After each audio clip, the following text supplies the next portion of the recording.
In this video, we're going to have a look at the sum and product of roots of a quadratic and any other polynomial equation. So we need to understand what this formula is telling us and how to apply it to some common IB Maths exam questions. Okay, so if I have a quadratic equation, like I have here, x squared minus 2x minus 8, we know this has two roots. And roots are when this equation, if we were to graph it, and this would look a little bit like this here, where the roots would actually be at negative 2 and 4. We could find that if we factorized it and did the null factor law, or if we graphed it on our calculator. But the sum of the roots is just summing up the two values of our roots of this equation. So that's what the sum of roots means, and the product is just the multiplication of these two roots. So this is a very important topic when we look at some higher order polynomials and also some complex numbers.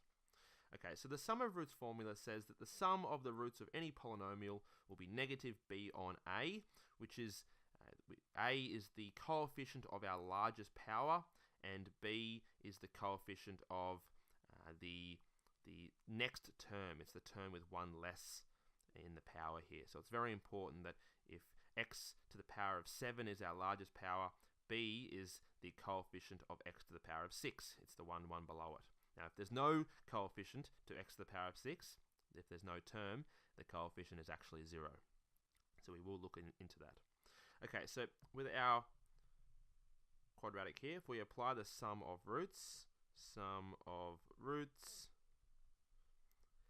the equation says it will be negative b, so it'll be negative 2 over 1, which will just be 2, which is accurate to our drawing before because our two roots were negative 2 and 4, and if we were to sum these, we would get positive 2.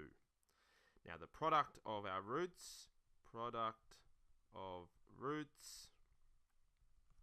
product of roots formula, the answer is z on a, so it's the constant term over the coefficient of our largest term, and it's positive z on a if our polynomial has an even power. So a quadratic, x to the power of 2, x to the power of 4, x to the power of 6, if our largest power is even, it's just z on a, and if it's an odd, for example a cubic function, it's negative z on a. So for ours, it'll be positive, negative 8 on 1, so therefore negative 8, and we knew that would be the answer because negative 2 times 4 is negative 8. Okay, so that's how we use the sum and product of roots.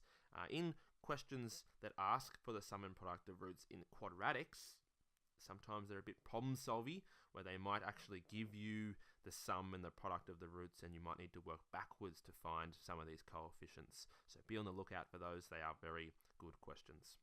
Now, if we wanted to find the sum of the roots of this polynomial down here, this cubic, the sum of the roots,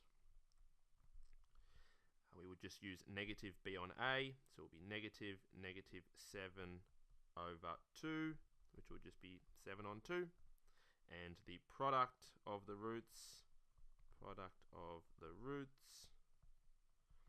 now this one, the largest power was odd, as it was a cubic function, so we would need to do negative our constant term over our coefficient of x cubed.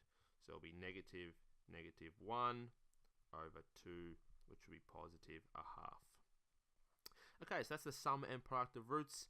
It relates to where our roots are on our curve. It'll be here, here, and here. If we were to sum them all up, we would get the sum of the roots. If we were to multiply them all, it's the product of the roots, and we can use these equations here. Okay, good luck.